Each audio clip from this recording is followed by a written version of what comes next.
नमस्कार दोस्तों, मैं कुलदीप सिंह चौधरी अनुभव कोचिंग क्लासेस की ओर से लेके आया हूँ आपके लिए इतिहास का एक महत्वपूर्ण टॉपिक, जिस पे हम चर्चा कर रहे थे सिंधु घाटी सभ्यता।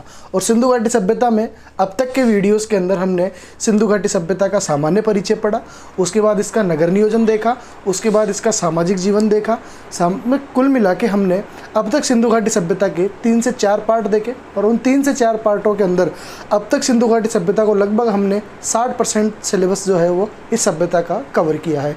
आइए आज हम जिस पॉइंट पर बात करेंगे वो होगा सिंधु घाटी सभ्यता का धार्मिक जीवन, यानी कि इन लोगों के जीवन में धर्म की क्या महत्वता थी, धर्म को किस प्रकार से इन्होंने लिया, क्या ये धर्म के प्रति ज़्यादा आसक्त थे या धर्म को ये एक मध्यम मार्ग के रूप में यूज़ लेते थे, या इनके जीवन में कुल मिला के अगर हम देखें तो धार्मिक उपासना की पद्धति कैसी थी, किन किन वस्तुओं की ये पूजा करते थे, किन किन देवताओं की ये पूजा करते थे, उपासना का क्या स्वरूप था, क्या प्रकृति थी, क्या पद्धति थी, उन चीज़ों के बारे में देखेंगे।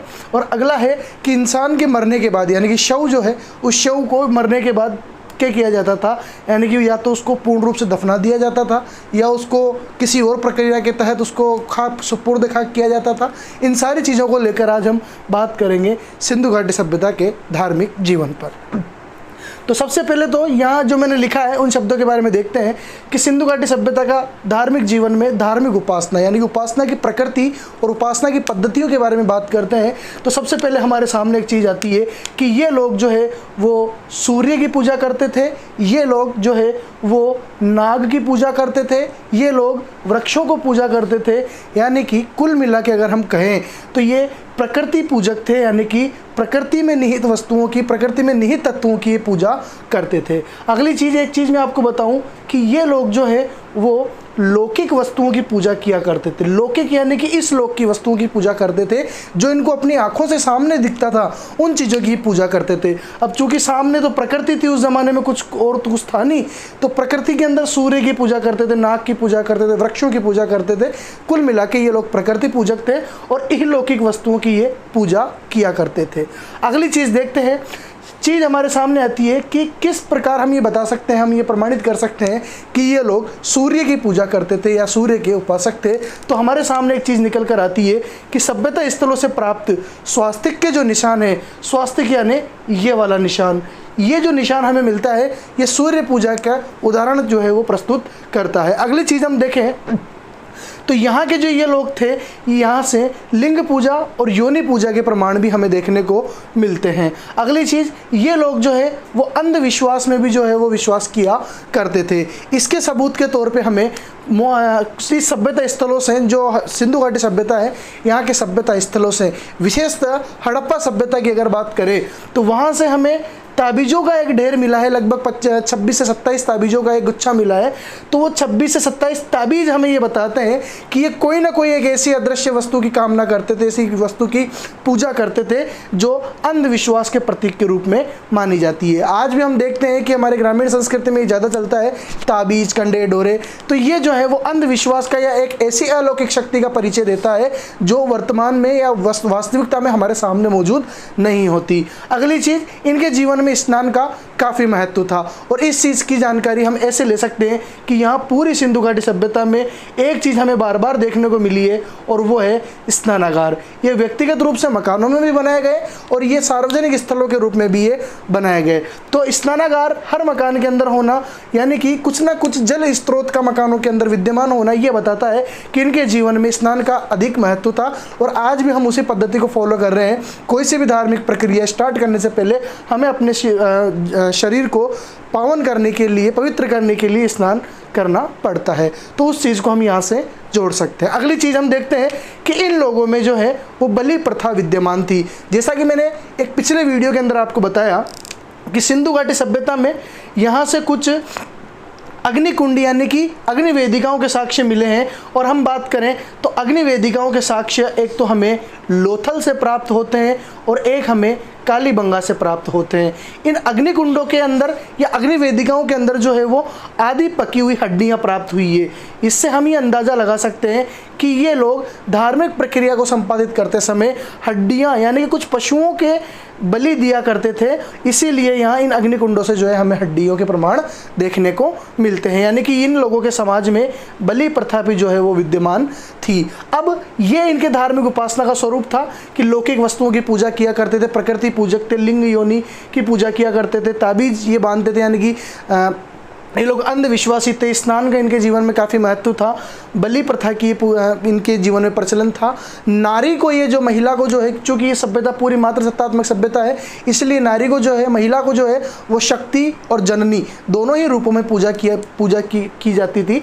यानी कि महिला को जो है वो प्रकृति का जनक भी माना गया है। अगली चीज़ हम देखें, सबसे पूजनीय देवता अगर इनका देखा जाए तो वो है शिव। जो पाशुपति की मोहर मोहनजोदड़ो से मिली है, उस मोहर में जिस योगी बाबा का नाम का जो अंकन किया गया है, उसे सर जॉन मोर्शल जो पुरातत्व विभाग के निदेशक थे, उनके द्वारा आद्य शिव यानी कि शंकर भगवान का जो पशुपति रूप है, उसको इनसे समीकरण इनका बिठाया गया।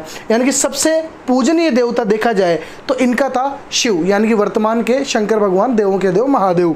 अगली चीज़ देखें, अगर शंकर भगवान पूजे जाएंगे तो जाहिर सी बात है उनका नंदी जी भी पूजा जाएगा, और सबसे पूजनीय पशु जो है वो ऑटोमेटिक हो जाता है हमारा वृषभ। अब वृषभ भी यहाँ पे है कुबड़दार वृषभ, यानी कि उसके पीठ पर जो है वो एक कूब निकली हुई और गर्दन के नीचे जो है वो चमड़ी लटकी हुई रहती है। अगली चीज़, सबसे पूजनीय वृक्ष की बात करें तो सबसे पूजनीय वृक्ष होगा पीपल, यानी कि सबसे पूजनीय देवता शिव, सबसे पूजनीय पशु वृषभ, और सबसे पूजनीय वृक्ष जो है वो होगा आपका पीपल। तो ये धार्मिक उपासना का स्वरूप और उपासना की पद्धति थी। किन किन चीज़ों को ये पूजते थे? प्रकृति पूजक थे, लौकिक वस्तुओं की पूजा करते थे, बलि प्रथा विद्यमान थी, इसके अलावा स्नान का महत्व था, अंधविश्वास ये लोग करते थे।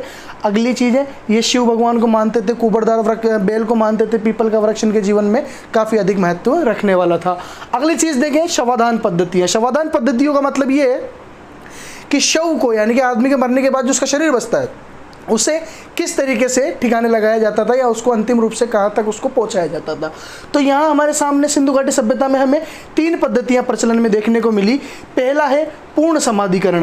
पूर्ण समाधिकरण का मतलब ये है कि इंसान को मरने के बाद, यानी कि शव को जो है वो पूर्ण रूप से ज़मीन के अंदर जो है वो दफना दिया जाता था। सामान्यतः देखा जाए तो शरीर को जो है वो उत्तर दिशा में तो उसका सिर रखा जाता था और दक्षिण दिशा में उसके पैर रखे जाते थे। तो ये इनके दफनाने का एक तरीका हुआ करता था। यहाँ कुछ और अगर हम शवाधान पद्धतियों में पूर्ण समाधिकरण की अगर बात करें तो यहाँ पूर्ण समाधिकरण में इंसान को तो दफनाया जाता था, साथ ही उसके दैनिक जीवन के उपयोग आने वाली कुछ वस्तुओं को भी उसके साथ दफनाया जाता था। जैसे जो चीज़ें उसको ज़्यादा प्रिय थी उन चीज़ों को ये लोग, यानी कि ये लोग जो है ये कर्म और पुनर्जन्म में भी यहाँ तक विश्वास रखते थे कि अगर मान लो इस आदमी की कोई ना कोई ऐसी कोई प्रिय वस्तु यहाँ छूट जाए तो ये दोबारा जन्म लेके उस वस्तु को प्राप्त करने के लिए यहाँ आ जाए, इसीलिए उसके साथ ही उन वस्तुओं को भी रख के बेच दिया जाता था। यहाँ एक प्रमाण मिला है, एक विशेष प्रमाण मिला है कि इंसान के साथ, यानी कि उसके मालिक के साथ उसको कुत्ते को दफनाने के प्रमाण मिले हैं, और मालिक के साथ जो कुत्ता दफनाया गया ये मिलता है हमें पंजाब के रोपड़ से। यानी कि सिंधु घाटी सभ्यता का एक सभ्यता स्थल रोपड़ पंजाब में है, एक ऐसा सभ्यता स्थल है जहाँ से मालिक के साथ उसके कुत्ते को भी दफनाने के प्रमाण मिलते हैं। और ऐसा ही जो है वो पूरा पाषाण काल के अंदर जो है स्पेशली कश्मीर के बुर्ज होम में भी एक ऐसे प्रमाण हमें देखने को मिले हैं। बहरहाल अगली बात करें तो ये उत्तर से दक्षिण में शव को दफनाया जाता था। इसके साथ में कुछ आवश्यकताओं की, दैनिक आवश्यकताओं की चीज़ें इसके साथ रख दी जाती थी। अब बात करें कि अगर आगे बढ़ते हैं यहाँ पे तो हमें हड़प्पा जो सभ्यता है, हड़प्पा जो सभ्यता स्थल है पाकिस्तान में, वहाँ से एक लकड़ी का ताबूत भी हमें देखने को मिलता है। तो क्वेश्चन आए कि हड़प्पा सभ्यता में या सिंधु घाटी सभ्यता में लकड़ी के ताबूत के प्रमाण कहाँ से मिले, तो उसका आंसर होगा हमारा हड़प्पा। और अगली चीज़ देखा जाए तो हड़प्पा से सबसे इंपॉर्टेंट क्वेश्चन, अभी फर्स्ट ग्रेड में भी हाल ही में ये आया कि सबसे इंपॉर्टेंट चीज़ ये हो जाती है कि R37 एक कब्रिस्तान है हड़प्पा के अंदर। हड़प्पा यानी कि पाकिस्तान में एक कब्रिस्तान है, और उस कब्रिस्तान को जो है वो नाम दिया गया है R37 कब्रिस्तान, जो पूरी सिंधु घाटी सभ्यता का सबसे अनोखा और सबसे बड़ा, सबसे विशाल, सबसे विस्तृत जो है वो कब्रिस्तान माना जाता है। तो R37 कब्रिस्तान के प्रमाण कहाँ से मिले, तो भी आंसर होगा हमारा हड़प्पा।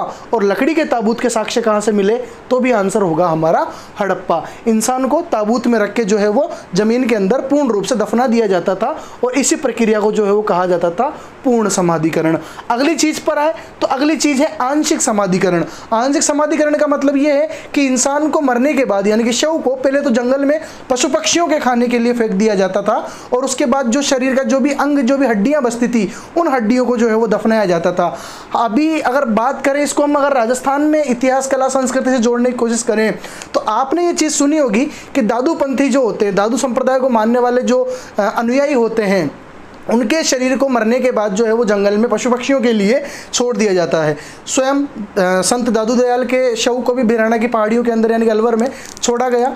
तो वैसी ही एक परंपरा इन्होंने अपनाई कि पशु पक्षियों के खाने के बाद इंसान को जो है जो थोड़ा सा मालमीटर जो थोड़ा सा उसका शरीर बचता है उसको जो है वो फिर वो दफनाते हैं। यहाँ पूर्ण समाधिकरण और आंशिक समाधिकरण दोनों के अंदर अंतर ये समानता ये है दोनों का अंतर कि दोनों में समाधिकरण यानी कि ज़मीन के नीचे दफनाया जाता है, लेकिन पूर्ण समाधिकरण के अंदर पूरे व्यक्ति को दफनाया जाता है और आंशिक समाधिकरण के अंदर जो है वो पशु पक्षियों के खाने के बाद जो भी शेष बचता है शरीर का उसको दफनाया जाता है। अगली चीज़ जो हमारे वर्तमान हिंदू संस्कृति के अनुसार जो क्रियाक्रम का जो प्रोग्राम है वो है दाह संस्कार। दाह संस्कार यानी कि इंसान को जो है वो जलाया जाता था और इसी को कहा जाता था कलश शवदान, यानी कि इंसान को जलाने के बाद जो उसकी राख या उसके शरीर के कुछ दांत वगैरह जो बच जाते थे जैसे वर्तमान में फूल चुनना जिसके कहते हैं, तो उस राख को जो है अस्थियों को जो है वो एक कलश के अंदर भर के रख दिया जाता था और इसे ही जो है वो दाह संस्कार या कलश शवदान पद्धति भी कहा जाता था। अब इस कलश शवदान पद्धति से संबंधित अगर कुछ बात करें तो कलश शवदान पद्धति जो है इसे स्टुअर्ट पिगट महोदय ने, स्टुअर्ट पिगट जो इतिहासकार हैं, स्टुअर्ट पिगट ने इस कलश शवदान पद्धति को शोक पिट का नाम दिया। वहीं सर जॉन मार्शल ने जो पुरातत्व विभाग के निदेशक थे इसे प्रतीकात्मक समाधि के नाम से संबोधित करते हैं। तो ये शोक पिट और ये प्रतीकात्मक समाधि। तो स्टुअर्ट पिगट ने तो कहा इसे शोक पिट यानी कि जो घड़ा जिसके अंदर अस्थियां रखी जाती थी उसे तो कहा शोक पिट और जॉन मार्शल ने इसे कहा प्रतीकात्मक समाधियां। तो उम्मीद करता हूँ धार्मिक जीवन से संबंधित ये सारे फैक्ट्स जो है वो आपके सामने यहाँ पे हैं। तो धार्मिक उपासना का स्वरूप और धार्मिक उपासना के अंदर ही शवदान पद्धतियों के बारे में हमने यहाँ पे पढ़ा। अब एक चीज़ हम यहाँ पे साथ के साथ ले लेते हैं, छोटी सी चीज़ है, ज़्यादा नहीं है, एक टर्मिनोलॉजी की बात है, छोटा सा टर्म है सिंधु घाटी सभ्यता के अंदर कला और विज्ञान। यहाँ भी 5 मिनट के अंदर ये भी हो जाएगा, कला एवं विज्ञान। तो कला की अगर बात करें और विज्ञान की अगर बात करें तो सबसे पहले तो हम एक चीज़ लेते हैं कि मोहर निर्माण, कि ये लोग मोहरों का निर्माण किस प्रकार किया करते थे। अगली चीज़ इन लोगों के पास जो लिपि थी वो लिपि कैसी थी। अगली चीज़ इन लोगों के पास जो संस्कृति का डिनोटेशन करते हैं वो मृदभांड कैसे थे। इन लोगों के पास धातु विज्ञान की क्या जानकारी थी। इन लोगों के पास चिकित्सा प्रणाली की क्या जानकारी थी। और एक चीज़ यहाँ साथ के साथ हम ले लेंगे कि ये लोग मरण मूर्तियों का निर्माण किस प्रकार करते थे। यहाँ से काफ़ी क्वेश्चंस जो है वो आते हैं और ये पॉइंट्स अगर हम पढ़ लेते हैं तो सिंधु घाटी सभ्यता की कला और विज्ञान यानी कि कला और संस्कृति के बारे में भी हम थोड़ा बहुत समझ पाएंगे।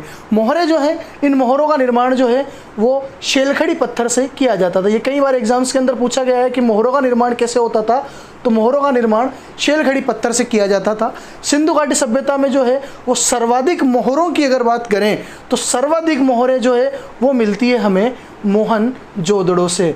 सिंधु घाटी सभ्यता में सर्वाधिक मोहरें प्राप्त होती है हमें मोहनजोदड़ो से। लेकिन वहीं अगर बात करें कि सर्वाधिक लेख युक्त मोहरें यानी कि जिन पर कुछ लिखा हुआ है वो मोहरें हमें प्राप्त होती है हड़प्पा से। सबसे ज़्यादा मोहरें मोहनजोदड़ो से और सबसे ज़्यादा लेख युक्त मोहरें कुछ लिखा हुआ मोहरें वो मिलेगी आपको हड़प्पा से। यहाँ सिंधु घाटी सभ्यता में स्पेशली 2 प्रकार की मोहरों का निर्माण किया जाता था।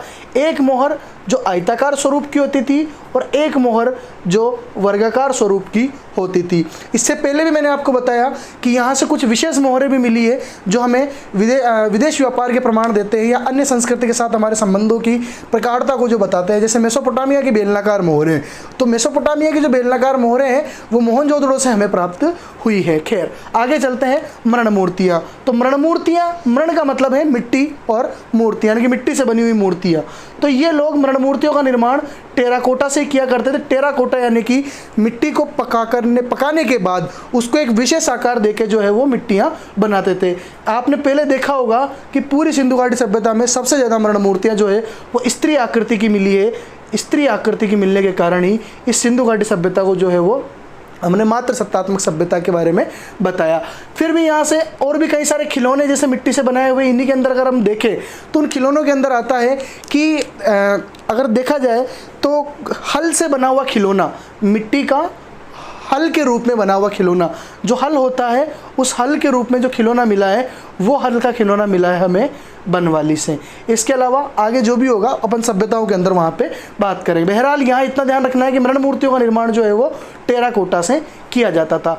अगली चीज़ हम बात करेंगे लिपि। लिपि यानी कि भाषा का लिखित रूप। जो लिपि, जैसे आज वर्तमान में हमारी भाषा है हिंदी, लेकिन लिपि जो है लिखने की वो है देवनागरी लिपि। तो इन लोगों की अगर बात करें तो इन लोगों के पास लिपि तो मौजूद थी। लिपि यानी कि इन्होंने लिखा तो है कुछ, लेकिन उसको आज दिन तक पढ़ा नहीं गया, और इसी आधार पे हमने इसको आद्य ऐतिहासिक सभ्यता के नाम से भी जानने की कोशिश की। यानी कि उस क्रम में हमने इसको रखा कि ये लोग लिपि लिखना तो जानते थे लेकिन उसको पढ़ा नहीं जा सका। इस लिपि को पढ़ने का सबसे पहला जो प्रयास किया गया था वो किया गया था चार्ल्स वेडेल के द्वारा, और वर्तमान तक भी इस लिपि का कोई अक्षर अभी तक पढ़ा नहीं गया।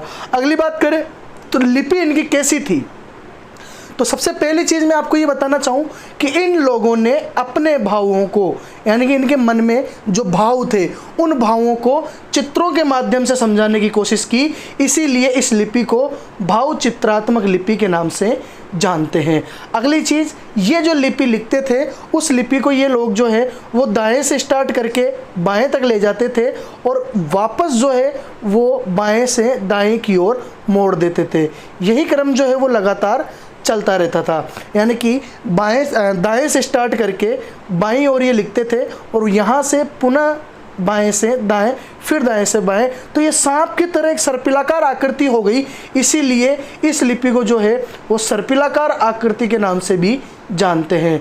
अगली चीज़ हम बात करें कि इस लिपि को गोमूत्री लिपि के नाम से भी जाना जाता है। अब ये नाम तो हमने हमारे आम बोलचाल के रूप में दिए, यानी कि हमारे इमोशनल तरीके से दिए कि भावचित्रात्मक लिपि या सर्पिलाकार लिपि इसके लेखन के तरीके से गोमूत्री लिपि, जबकि इसका सबसे सैद्धांतिक नाम अगर देखें, ऑफिशियली नाम इसका देखें तो इस लिपि को कहा जाता है साहब बुस्ट्रोफेदन लिपि। बुस्ट्रोफेदन लिपि। अब इनकी लिपि में था क्या, जाहिर सी बात है चित्रों के माध्यम से इन्होंने अपने कुछ अक्षरों के माध्यम से, तो इनकी लिपि के अंदर जो है एक तो यू आकार के अक्षर का ज़्यादा बार प्रयोग किया गया है, एक मछली की आकृति जो है इन लोगों ने ज़्यादा बनाने की कोशिश की है, और इन चित्रों के माध्यम से ही इनकी पूरी लिपि जो है वो वर्तमान में उपलब्ध है, लेकिन उस लिपि को आज दिन तक पढ़ा नहीं गया। इनकी लिपि बुस्ट्रोफेदन लिपि, जो इसका सैद्धांतिक नाम है, भावचित्रात्मक, सर्पिलाकार और गोमूत्री लिपि इनके अन्य नाम हैं। अगली चीज़ हम देखें मृदभांड।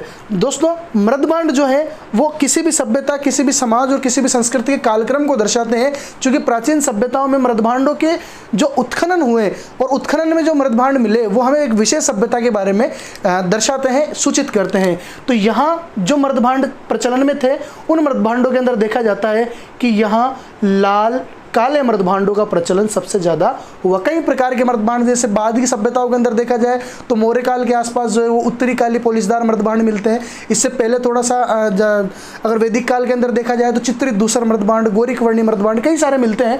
बहरहाल हम सिंधु घाटी सभ्यता की बात कर रहे हैं और यहाँ के जो मृदभांड थे, इन मृदभांडों के अंदर लाल काले मृदभांड जो है विशेष उल्लेखनीय माने जाते हैं। लाल काले मृदभांडों का मतलब है कि जैसे जिस प्रकार से मान लो कि ये एक पोट मैंने यहाँ बनाया, सुराही या कोई भी मैंने एक मिट्टी का बर्तन यहाँ पे बनाया, इस पे बाहर की साइड यानी कि जो कलर किया जाएगा वो कलर किया जाएगा लाल कलर, लेकिन इसके ऊपर जो डिज़ाइन बनाई जाएगी ये डिज़ाइन बनाई जाएगी काले कलर से। इसीलिए हमने इसको नाम दिया लाल काले मृदभांड। अगली चीज़ हम आते हैं धातु, कि ये लोग धातु का ज्ञान भी रखते थे या नहीं रखते थे। तो सबसे पहले एक मैंने आपको विशेषता बताई थी कि ये जो सभ्यता है एक कांस्य युगीन सभ्यता है, और कांस्य युगीन सभ्यता यानी कि यहाँ पे जो है वो कांसा का प्रयोग हुआ। और कांसा का प्रयोग कैसे हुआ कि इन लोगों ने सबसे पहले तो जो पहले तांबा प्रयोग में लिया जाता था, इस तांबे के अंदर एक चीज़ मिलाई इन्होंने और वो थी टीन, यानी कि तांबा धातु के अंदर टीन धातु मिला के इन्होंने कांसे का प्रयोग करना प्रारंभ किया। तो जाहिर सी बात है तांबे में टीन मिलाने की जो प्रक्रिया थी, जो मिश्र धातु बनाने की जो प्रक्रिया थी, उस प्रक्रिया से ये लोग परिचित थे, इसीलिए हम ये मानेंगे कि ये धातु विज्ञान से भी ये लोग परिचित थे। अगली चीज़ देखें चिकित्सा। तो चिकित्सा की वास्तविक शुरुआत तो हमें यूनानी सभ्यता के अंदर मिलती है, लेकिन यहाँ पे हम चिकित्सा की अगर बात करें तो यहाँ हमें एक स्थल है हमारा राजस्थान में ही है कालीबंगा। इस कालीबंगा से जो है वो छिद्र युक्त खोपड़ी मिली है, यानी कि इस खोपड़ी के अंदर जो है वो छिद्र हो रखे हैं, और वो छिद्र हमें ये बताते हैं कि इस खोपड़ी की जो है वो शल्य चिकित्सा की गई, यानी कि सर्जरी की गई। तो इसे उस ज़माने में तो हमने हिंदी में नाम दिया जल कपाली पद्धति। शल्य चिकित्सा की जो पद्धति थी उसे हमने नाम दिया जल कपाली पद्धति। लेकिन इस चिकित्सा को आज वर्तमान में हमारे जो डॉक्टर्स हैं, इन डॉक्टर्स ने एडॉप्ट किया, इन्होंने अपनाया और इसे नाम दिया गया हाइड्रोसिफोलिश। हाइड्रोसिफोलिश। तो ये इनकी चिकित्सा प्रक्रिया के बारे में भी हमने देखा। तो मोहरें सेलखड़ी पत्थर से बनाई जाती थी, मृण मूर्तियाँ टेराकोटा से बनाई जाती थी, लिपि बुस्ट्रोफेदन लिपि है या सर्पिलाकार या गोमूत्री या भावचित्रात्मक लिपि। मृदभांड लाल और काले मृदभांडों का प्रयोग यहाँ पे किया जाता था। धातु कांस्य युगीन सभ्यता थी, इसलिए कांसे का प्रयोग इन्होंने किया। चिकित्सा यहाँ पे छिद्र युक्त खोपड़ी कालीबंगा से प्राप्त हुई और ये दर्शाती है कि यहाँ पे जल कपाली पद्धति से चिकित्सा संभव मानी जाती है। तो अगले ये जो हमारे वीडियो थे अब तक के, हमने अब तक जो है सिंधु घाटी सभ्यता का एक आउटलाइन देखा, एक खाका खींचा। अब सिंधु घाटी सभ्यता से संबंधित जो सभ्यता स्थल है, यानी कि हड़प्पा, मोहनजोदड़ो, कालीबंगा, लोथल, बनवाली, इनके बारे में कल हम अगले वीडियो के अंदर चर्चा करेंगे। उम्मीद है इन सभ्यता स्थलों से प्राप्त सामग्रियों और इनके अलग अलग क्षेत्र जो हमने देखे, सामाजिक, धार्मिक, आर्थिक, राजनीतिक क्षेत्र जो देखे, इन क्षेत्रों को पढ़ने के बाद ही आप समझ पाओगे कि मोहनजोदड़ो क्यों फेमस रहा या हड़प्पा क्यों फेमस रहा। यहाँ पढ़ने के बाद आप जब वहाँ सभ्यता स्थलों के अंदर पढ़ेंगे तो उम्मीद करता हूँ कि सिंधु घाटी सभ्यता जो है वो एक भी क्वेश्चन आपका यहाँ से बाहर नहीं जाएगा। थैंक यू, धन्यवाद।